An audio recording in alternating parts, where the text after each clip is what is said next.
Olá galera, mais uma vez aqui reunido para a terceira aula agora de gerenciamento de riscos, né, gestão de riscos em obras especiais de engenharia, ainda no módulo básico, falando agora sobre processos empresariais. Essa aula também se estende ao pessoal de engenharia civil na disciplina de gerenciamento e planejamento de obras. Primeiramente, definindo aí algumas questões de funcionamento a respeito de uma organização, de uma empresa, né? Uma organização funciona como um sistema, ou melhor, um conjunto de processos que estão interrelacionados e que estes processos interagem para atingir seus objetivos comuns. Estes processos são executados continuamente pelas pessoas que integram a sua força de trabalho. Os bens ou serviços provenientes de um processo empresarial constituem a entrada para outro ou para outros processos até sua chegada ao consumidor final. Bom, gente, vamos analisar aqui o seguinte. Uma empresa ela funciona por um processo, normalmente as empresas de hoje estão departamentalizadas, ou seja, cada processo é alocado no departamento a que lhe cabe de direito, com atividades que lhes são cabíveis também. Com as pessoas que são contratadas e qualificadas para dar sequência naqueles processos, nessas atividades dentro desses departamentos. O fim que é desejado é que o bem ou o serviço, o produto final, né, seja algo aí que chegue ao consumidor final da melhor forma possível, com a melhor qualidade possível. Tá? Na prática, no dia a dia, um processo empresarial deve prever quem executará cada atividade, quais ferramentas serão usadas, as instruções específicas para a sua execução e qual é o resultado esperado da atividade. Ou seja, para nós em obra, por exemplo, o que nós devemos ter é olhar novamente, como falamos na aula 1, como falamos na aula 2, olhar lá para trás na iniciação do projeto, olhar lá para trás no planejamento e pensar quais foram os objetivos que foram traçados, qual é a minha meta, qual é o produto que eu quero. O que eu quero entregar, mantendo o custo, mantendo aí dentro de um escopo previsto, dentro do prazo previsto, com a qualidade ideal ao bom usufruir aí do consumidor final, tá? Do nosso cliente. Esse processo, a ideia, né, de processos, surgiu aí nas décadas de 80 e 90. Foi quando as empresas, principalmente, como eu digo muito aí, as empresas que tinham vocação familiar na sua gerência, por vezes elas tiveram a necessidade de se inovar e acabaram abrindo aí capital da sua empresa, né? Transformando elas em capital acionário, mudando um pouco o conceito daquilo que passava de pai para filho e jogando a empresa no capital daquilo que você tem, uma diretoria formada, você tem uma constituição de gerentes e diretores, né, que preveem aí o lucro final para cada um, para cada investidor, tá? Então, isso se surgiu com a necessidade da concorrência e prevendo aí um valor agregado para o meu cliente. Né? O cliente tinha que ter um valor agregado. Então, por causa da simples concorrência mesmo, até por sinal, né? E pela evolução das coisas, então acabou aí tendo esse início, esse reprocesso, essa que nós chamamos de reengenharia, tá? É um termo, né, o processo, que pode causar confusão. Muitas vezes ele é utilizado para se referir a atividades ou tarefas, ou seja, cada processo é o complemento, cada processo é a soma de várias atividades, de várias tarefas que possuem aí a função de concluir um determinado processo, tá? Um processo empresarial, ele é um trabalho que se realiza, ele é contínuo e repetitivo. Ele tem um passo a passo, uma sequência que a organização adota. Normalmente, cada organização tem a sua sequência muito bem definida, mas são processos contínuos e repetitivos, seja no âmbito dos processos da parte gerencial ou operacional, mas são repetitivos, tá? E se pensarmos numa etapa de atendimento de uma loja, por exemplo, o processo empresarial, no seu passo a passo, ele é a interação com o cliente desde o momento em que ele entra dentro da loja, em que ele chega na loja, até o momento do pós-venda, o feedback do cliente contigo.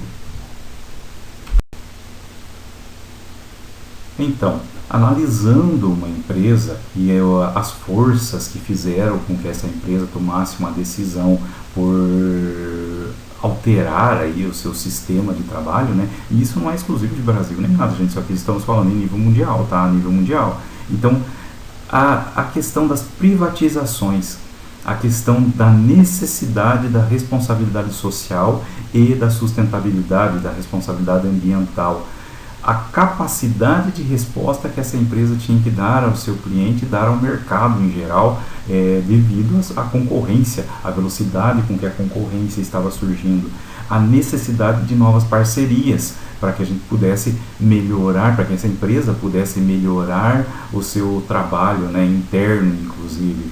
Os outsourcing, isso aqui nada mais do que chamarmos de terceirizações. Então começaram a surgir várias empresas, no caso, por exemplo, microempresas e empresas aí, de pessoas diretas, né, digamos assim, de pessoas autônomas, né, e acabou surgindo aí a necessidade, às vezes, de se contratar essas pessoas para se melhorar algo, por conta, às vezes, da própria carga tributária dentro da empresa. A terceirização, por vezes, acabou vindo como uma solução por isso.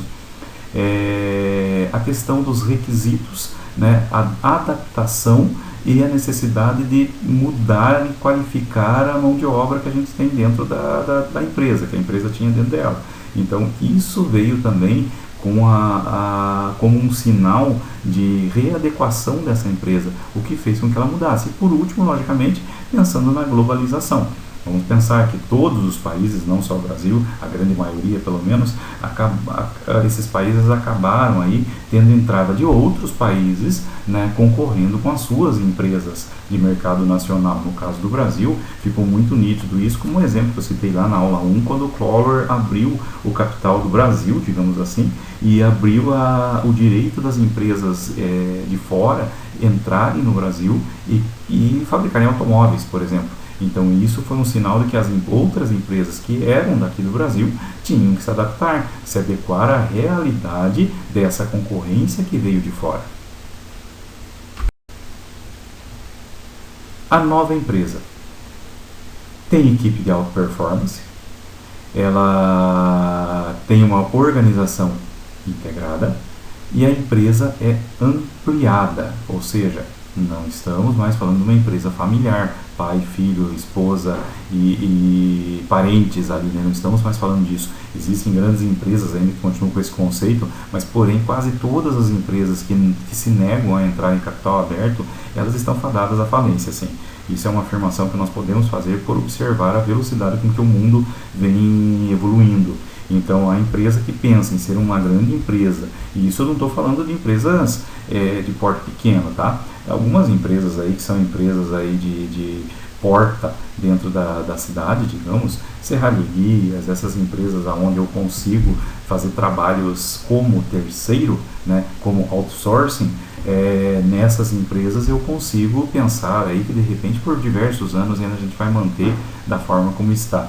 Porém, se a intenção, se o objetivo final da empresa é crescer a âmbito nacional ou até internacional, existe essa ambição, aí não tem jeito. Aí é capital aberto mesmo, tentar ampliar essa empresa, ter uma organização departamentalizada, integrada entre todos os seus departamentos e com treinamento e qualificação de cada um desses funcionários dentro da sua empresa. A mudança na organização veio a partir da transformação dessa organização.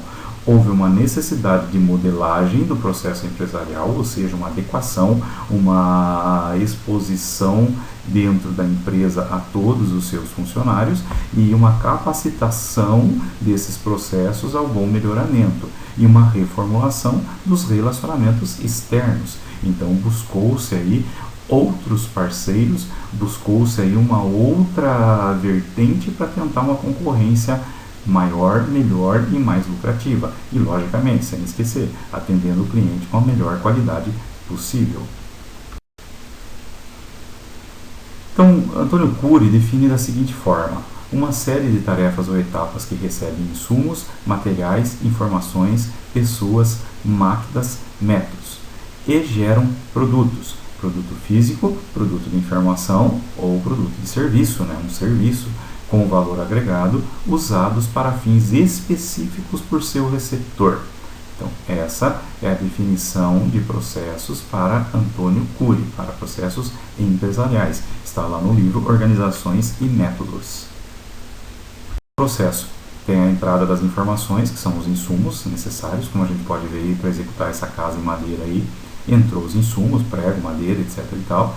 Teve a atividade, que o carpinteiro veio ali trabalhar e fez a montagem usando esses insumos, essas ferramentas, esses equipamentos, tudo que entrou, esse material, né, que entrou aqui como informação inicial, utilizou-se isso, operou isso, teve aqui a fase de operação e é o resultado final, que é a nossa saída. A saída é a formulada, é o final do nosso projeto.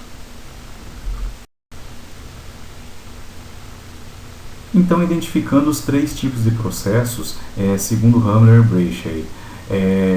Primeiramente, processo de clientes, primários ou essenciais. Confecciona um produto ou serviço para um cliente externo da organização.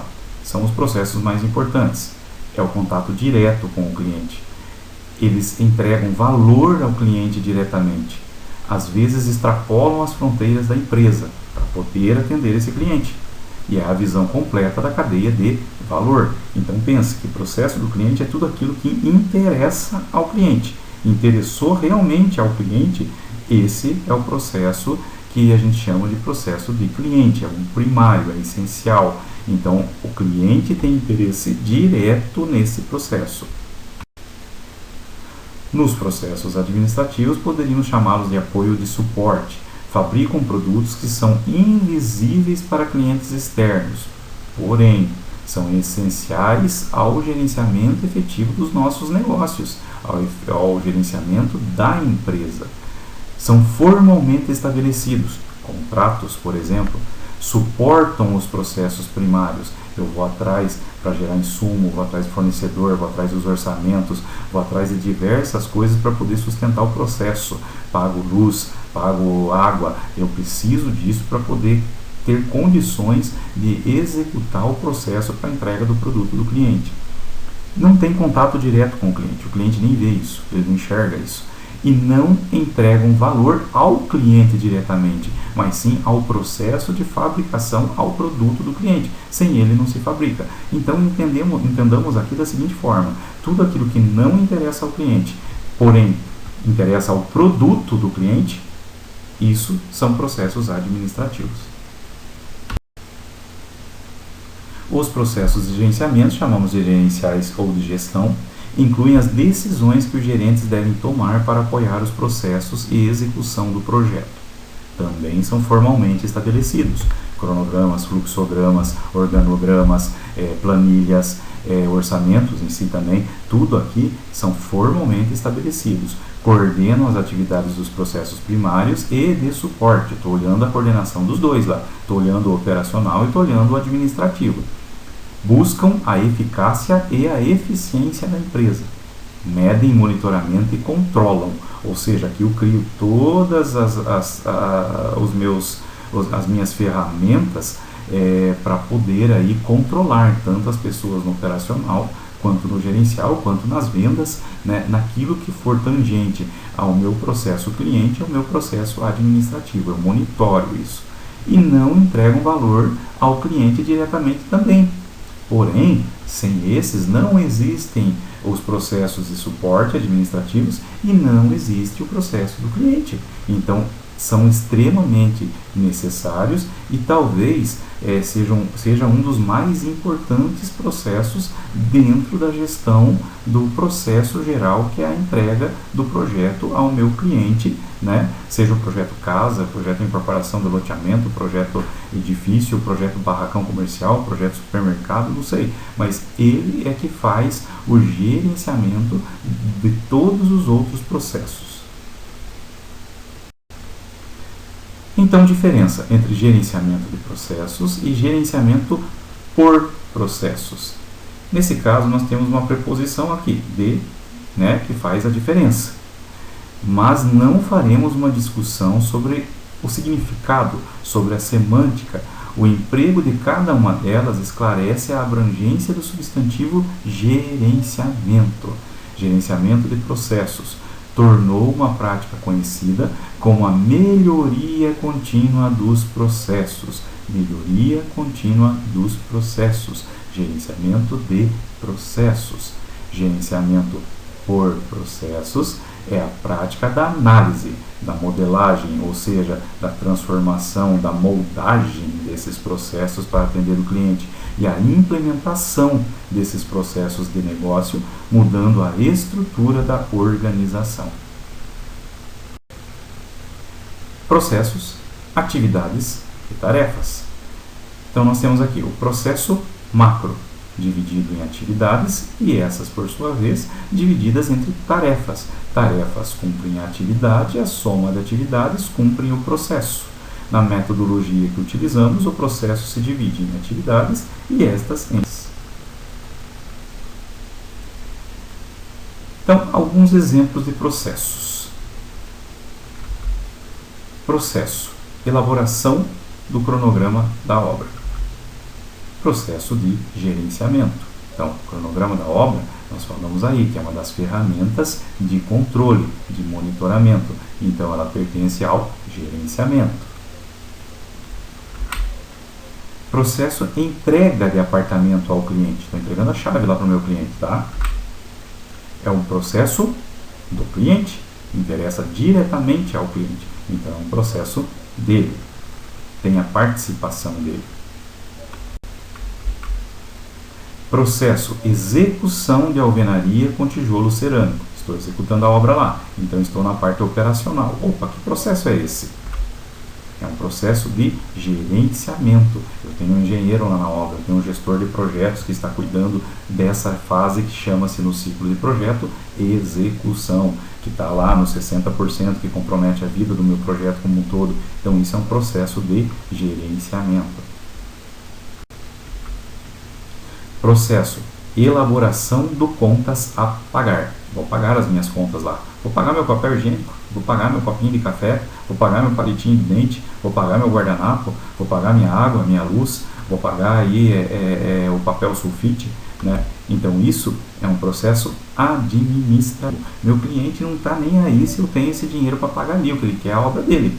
Então ele não está preocupado com o meu bem-estar lá dentro da minha empresa, ele está preocupado com o objeto final dele. Então lá no objeto final, entrega do apartamento, sim, esse o cliente participa. Aqui não, aqui é um processo que ele está abaixo do gerencial, porque tem um gerente controlando tudo isso, né, dentro, acima desse processo administrativo, dentro de um departamento de administração, de um departamento contábil, de um departamento econômico, não sei, né, um departamento de compras, vamos citar qualquer um deles aqui, mas é algo que necessário para o projeto, necessário para o serviço, para o produto, para a informação. Porém, não interessa ao cliente, ele não enxerga isso, ele não vê valor agregado nisso. Processo: relatório de status da obra para o cliente. Vou fazer um relatório agora para o cliente e entregar para ele analisar e avaliar, principalmente se ele for patrocinador. Então, estamos olhando o cliente agora e entregando um relatório para ele. Isso é um processo de cliente, interessa para ele, é direto com ele, então é um processo dele. Processo: realização da folha de pagamento. Mais uma vez aqui volto a falar, existe um departamento acima que é um departamento gerencial, olhando para esse departamento financeiro, departamento contábil, departamento administrativo, e está olhando para esses departamentos, um deles, e está gerenciando. E o cliente não está nem aí, também se eu tenho dinheiro para pagar a folha de pagamento, não é ele que vai pagar, ele já pagou a parcela dele da obra, ele já entregou o capital como patrocinador, ou tem outro patrocinador e ele está aguardando simplesmente a chegada do imóvel, da incorporação, do investimento que está sendo feito. Então isso é um processo administrativo. Interessa ao bem-estar do projeto, mas não diretamente ao cliente e está abaixo do gerencial. Então, Hammerchamp, lançando a semente da reengenharia, processo que eu falei para vocês, que foi onde veio o advento da mudança de todo o conceito de processo empresarial, é um conjunto de atividades com uma ou mais espécies de entrada e que cria uma saída de valor para o cliente. As atividades orientadas para as tarefas estão obsoletas em seu lugar. As empresas precisam organizar o seu trabalho em torno dos processos, ou seja, olha de onde surgiu a reengenharia aqui. As atividades orientadas para as tarefas estavam aí obsoletas, já não funcionavam mais. Em seu lugar, as empresas precisavam se organizar e organizaram o seu trabalho em torno do quê? De processos, departamentalizaram, criaram processos para a empresa. Não era algo que acontecia por acontecer, agora não. Agora foram acontecendo com metodologia. Então, os processos apresentam três novos ingredientes não evidenciados no organograma. O cliente, o produto e o fluxo de trabalho. Isso aqui, qualquer organograma que a gente trace de uma obra, como etapas aí de um escopo ou de uma estrutura analítica de projeto, esses três não aparecem, porém eles estão dentro. Permite ver a forma como o trabalho é realmente feito por processos que cortam as fronteiras organizacionais, ou seja, saem da organização e enxergam o seu exterior.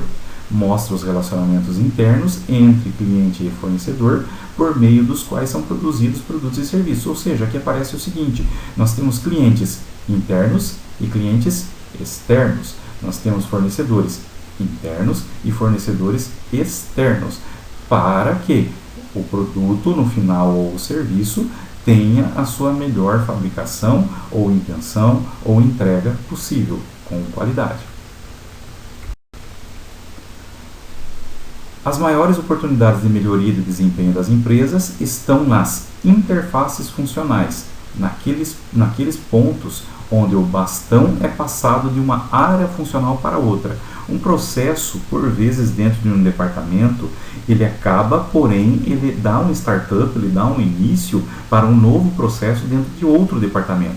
Por vezes até dentro do mesmo, mas ele faz uma integração entre todos os departamentos. Lembra lá do PMBOK? Primeira área de conhecimento, integração. Então, o que acontece? Nós temos aí uma integração entre os departamentos e entre o próprio departamento, entre as pessoas que estão ali dentro, entre os processos. Essas novas organizações organizadas por processos estão sendo denominadas de organizações horizontais. Os processos fluem na horizontal e não mais na vertical. Não existe mais um em cima do outro, ele flui na horizontal. Concluindo ainda o que a gente falou aqui da questão da organização vertical e da horizontal, pense que aqui foi derrubado o conceito do chefe. O chefe que manda, que por vezes tem o seu líder, o seu outro chefe, e vai mandar para outro. Vamos pegar esse líder segundo aqui que eu falei e vamos colocar ele na cabeça do todo. E ele vai ser o líder realmente que vai passar no gerenciamento de um para o outro trabalhando junto. Então isso é um gerenciamento horizontal, é um processo horizontal. O gerenciamento de projetos é a aplicação de conhecimento, habilidades, ferramentas e técnicas às atividades do projeto a fim de atender os seus requisitos. Isso estamos fazendo uma revisão lá da aula 2. O gerenciamento de projetos é realizado através de processos, usando o conhecimento, as habilidades, as ferramentas e técnicas que recebem entradas e geram saídas.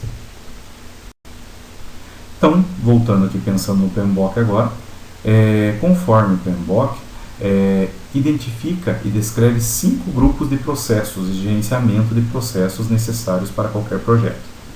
Eles possuem dependências claras e são executados na mesma sequência em todos os projetos. Os grupos de processos não são fases do projeto. Eles podem ser repetidos em cada fase ou subprojetos. Entendamos o seguinte: eu posso ter aqui diversas vezes a sequência dos processos que nós vamos falar à frente, repetidas em diversos departamentos, em diversas fases de um mesmo projeto, ou seus subprojetos, tá? Então, grupo de processo. Percebam que aqui vai se parecer muito com o ciclo de projeto, mas não vamos confundir os dois. Ciclo de projeto é o projeto como um todo, e aqui são os processos que montam esse projeto. Então, eu tenho um grupo de processo de iniciação, de planejamento, de execução. Agora aparece monitoramento e controle desse todo, inclusive do encerramento, e pensando um pouquinho mais para frente, as manutenções e garantias que eu devo dar à obra, no nosso caso da engenharia civil.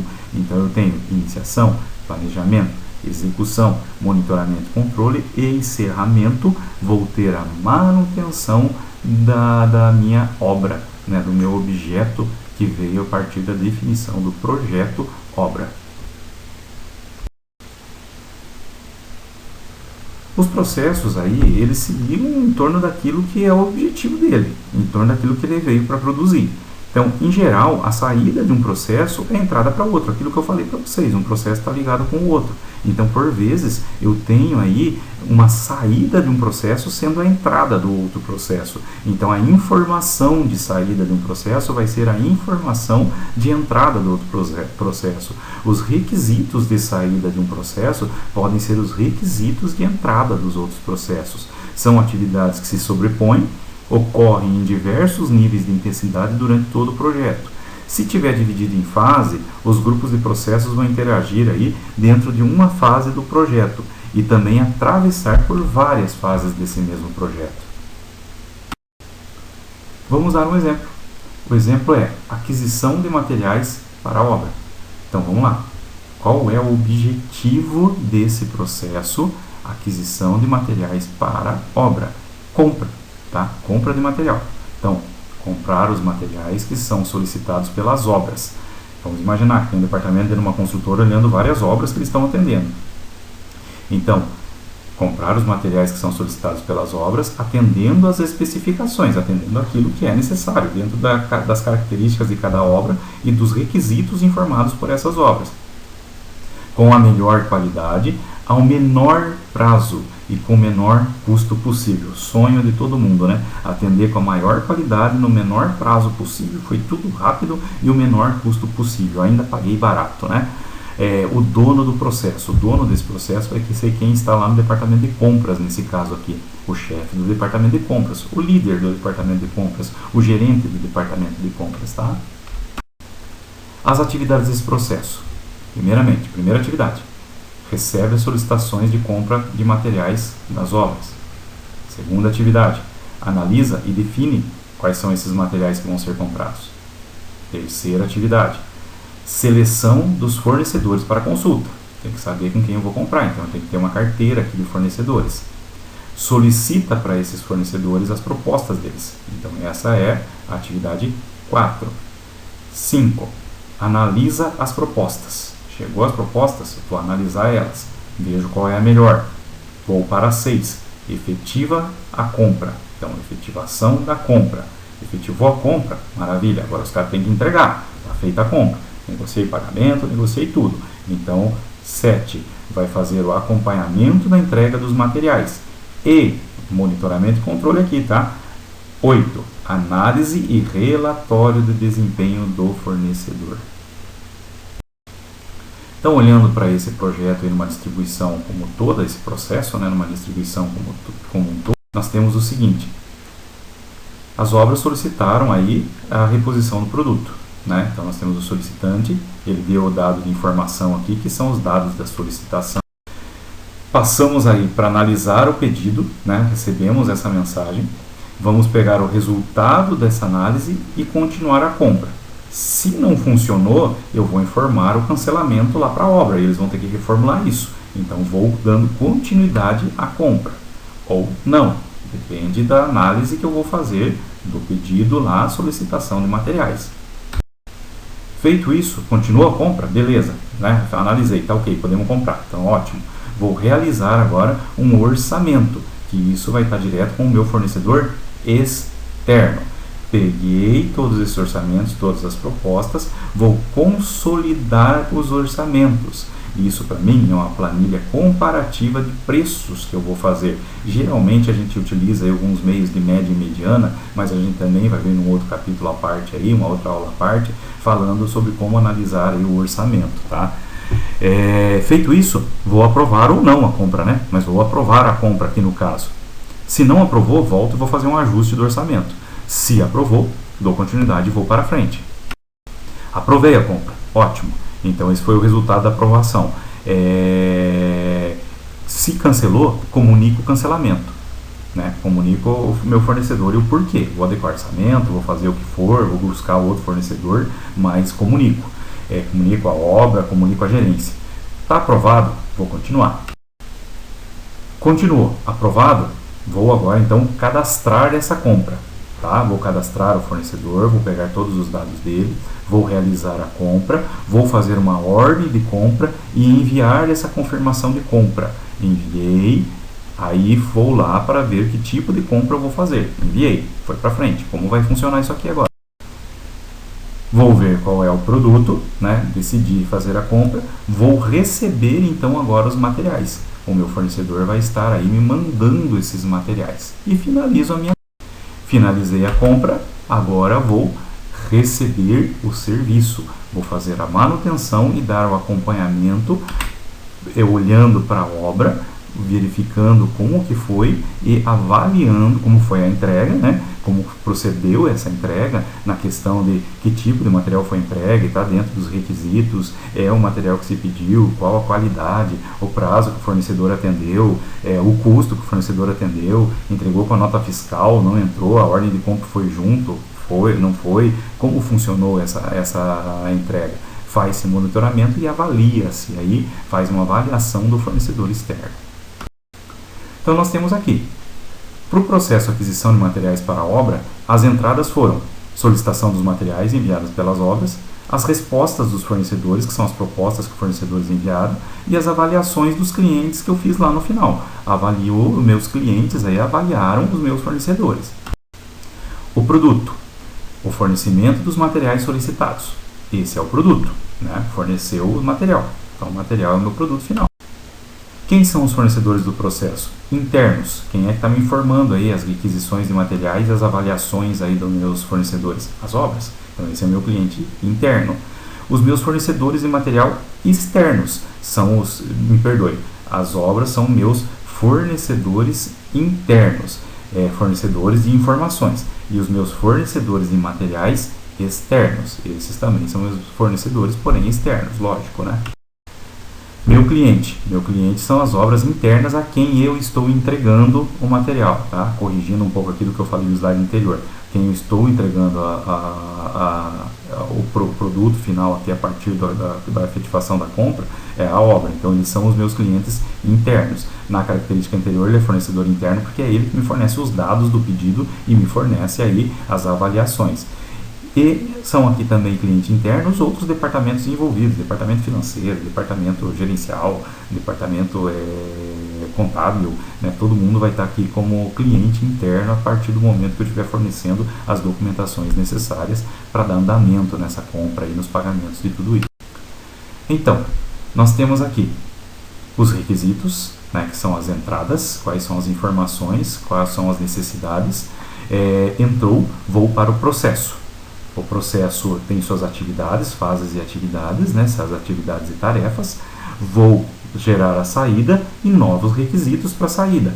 Faço aqui um controle e um feedback a partir das avaliações e do monitoramento todo que eu estou fazendo, né, onde aqui nesse gráfico X é a entrada e Y são as saídas. Y está dependendo, né, está em função de X. Só pode ser gerada saída a partir do momento que eu tenha as entradas.